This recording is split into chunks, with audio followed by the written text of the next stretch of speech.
Olá, seja muito bem-vindo ao canal Professor José Alessandro Neves. Hoje estamos dando início à nossa série de leitura A Historiografia por Cima. E eu não poderia deixar de começar esta série de vídeos trazendo uma leitura de um dos maiores nomes da historiografia do século XX. Por que não dizer o homem que, vamos dizer assim, alicerçou de fato as bases da historiografia, a reformulação de novas ideias no campo da historiografia. Eu estou falando de Mark Bloch. Então, eu espero que você goste. A nossa leitura do mês será esta obra aqui de Mark Bloch, Apologia da História, o ofício de historiador.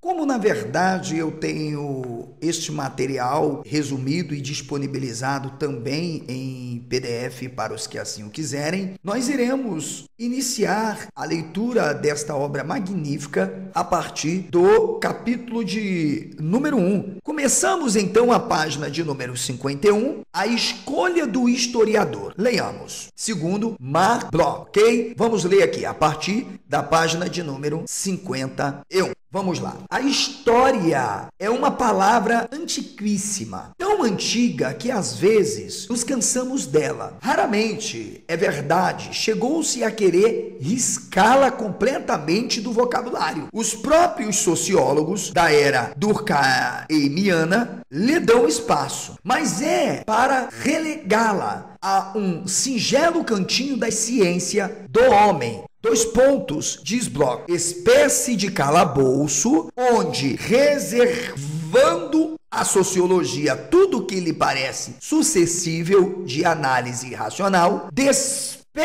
os fatos humanos julgados ao mesmo tempo, mais superficiais e mais fortuitos. Vamos parar por enquanto aqui nesse ponto da metade do primeiro parágrafo do capítulo 1, página 51. O ambiente intelectual europeu mostrava-se bastante propício para a formulação de novas ideias no campo da historiografia. E isso era claro que aconteceria. Tendo em vista a predominância do positivismo, a preocupação com a história dos grandes homens, dos grandes heróis, dos grandes líderes, as macro-histórias. Mark Bloch, ele chega de uma maneira excepcional, indo onde muitos deixavam passar em branco aquela história que, de fato, poderia mostrar o mundo realmente como era. Era uma micro-história, do ponto de vista onde o texto, as fontes, elas falariam por si mesmas. Exigia-se, portanto, que o historiador permitisse que o texto falasse por si mesmo, a partir dos novos desenvolvimentos do próprio materialismo histórico por todo o mundo. É um ambiente realmente revolucionário, com inovações teóricas, metodológicas, interdisciplinares e que, de fato, trouxe novas modalidades para a própria historiografia. Então, do ponto de vista da leitura de Mark Bloch, eu preciso também aqui ressaltar algo interessante, página de número 51 da obra, ok? A história, os homens e o tempo. Veja, já na página 41, Mark Bloch, ele vai trazer uma preocupação com o objetivo de tornar a história, a própria historiografia e o ensino da história mais compreensível, sobretudo aos doutos e aos escolares. O autor vai criar um grande desafio ao ofício do historiador. Para ele, a história é a ciência dos homens. E ele diz: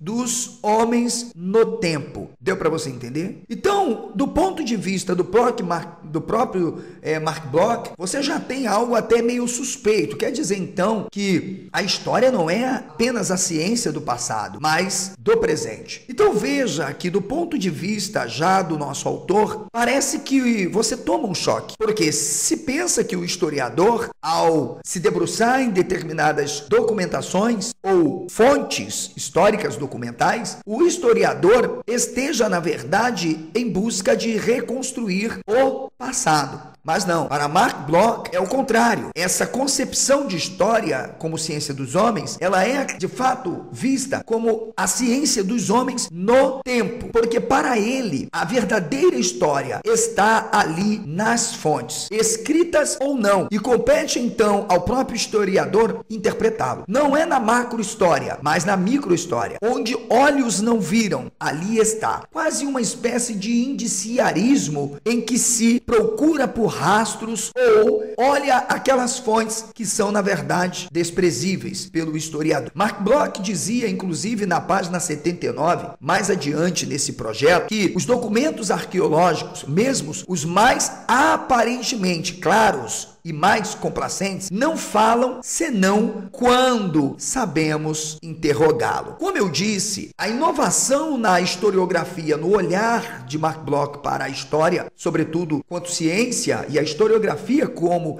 essa ferramenta clara, está no fato de que não se valorizava a microhistória, ou seja, se dava, então observe que mesmo hoje a arqueologia, aos grandes dando uma grande contribuição para que possamos, pelo menos, grandes compreender e interpretar a história através da iconografia, da epigrafia, da arte, a cultura material, ainda assim, ou qualquer outra do projeto de Mark Bloch saber, como eu já disse, para olhar a história não é apenas um estudo do passado, documentação, página 52, abre aspas, necessariamente levado a nela recortar ponto de aplicação particular, sua significação mais ampla, o que não proíbe antecipadamente fazer orientação de pesquisa, deva ela voltar-se preferência o autor, que será propriamente para a sociedade, para a descrição das crises começar o capítulo de número 1, a busca dos elementos o pensamento de Mark Bloch, a história não encerra em si mesmo nenhum credo, não diz respeito, segundo sua etimologia primordial, senão a pesquisa. Seguramente, desde que surgiu já há mais de 2 milênios nos lábios dos homens, ela mudou muito de conteúdo. É a sorte na linguagem de todos os termos verdadeiramente vivos. Se a ciência tivessem a cada uma de suas conquistas que buscar por uma nova denominação para elas, que batismos e que perdas de tempo no reino das academias. Mesmo permanecendo pacificamente fiel ao seu glorioso nome helênico, nossa história não será absolutamente, por isso, aquela que escrevia Hecateu de Mileto,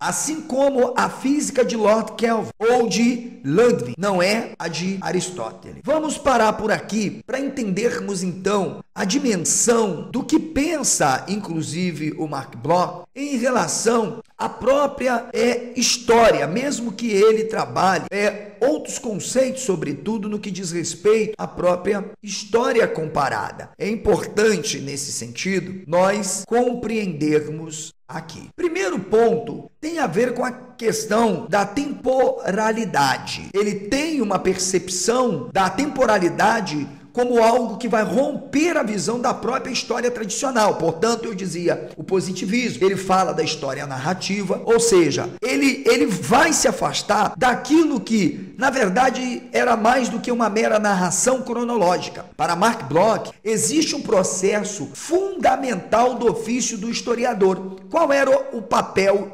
então, fundamental, compreender o presente pelo passado e algo mais correlativamente, ou seja, compreender o passado pelo presente. Dizia Mark Bloch, inclusive na página 135, o historiador nunca sai do seu tempo. Portanto, a compreensão da história como a ciência dos homens no tempo abre possibilidades para se viver, pensar e ensinar a própria história. O entendimento, então, da história em Mark Bloch como ciência leva à consideração do que a própria história possui, porque ela é algo, vamos dizer, estético da própria linguagem, ou também está permeada da poesia e da própria arte. Então, o que nós temos com Mark Bloch é uma mudança na compreensão da própria história. Isso vai sendo provocado justamente por essas renovações advindas da própria nova história. Mark Bloch, ele aponta o ofício de historiador, entendendo claramente isso dentro de uma perspectiva prática de grande complexidade, que vai ser marcada por um rigoroso método de investigação da própria história ou para a compreensão do próprio documento como fonte. Mark Bloch diz assim: diz ser algumas vezes a história é a ciência do passado.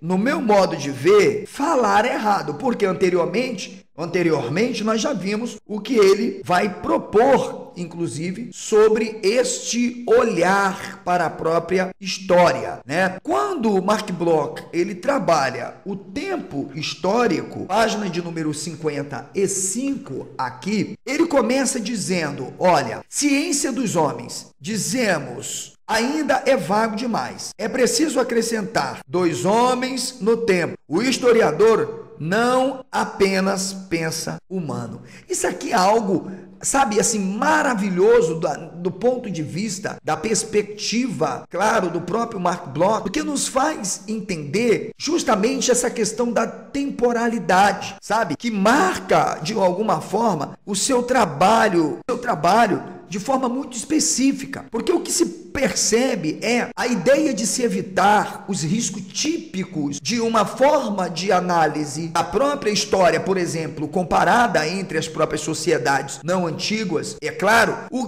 que se pode apresentar como uma falsa analogia ou um próprio anacronismo. Então, neste primeiro vídeo, nós ficaremos aqui no capítulo O Tempo Histórico. Iniciaremos a leitura no próximo vídeo para compreendermos um pouco mais. Como é uma obra pequena, mas muito rica, é importante que você a adquira, porque as nossas leituras serão sempre acompanhadas também de observações analíticas sobre alguns pontos. Espero que você tenha gostado deste vídeo. Comente, compartilhe, deixe o seu like, porque é muito importante para mim. Estamos aqui para oferecer a você um amplo espaço para desenvolvimento cognitivo, um portal exclusivo onde você terá acesso irrestrito, desfrutando de um ambiente acadêmico com acesso a uma biblioteca virtual com livros, teses, dissertações, artigos, esboços, videoaulas e cursos exclusivos. Tudo isto pela tua assinatura, que é um gesto de cooperação com o nosso trabalho e investimento ao seu desenvolvimento intelectual. Saiba mais clicando no link que está aparecendo aí. Seja membro. Confira lá a modalidade que melhor convier à sua condição financeira e junte-se a uma geração de revolucionários produzindo uma pesquisa de alto nível em diversos campos do saber. Professor José Alessandro Neves estará à disposição dos membros assinantes, oferecendo um amplo espaço para debates saudáveis, éticos e respeitosos dentro do grupo de membros do canal Professor José Alessandro Neves, dentro do grupo de membros do canal Professor José Alessandro Neves.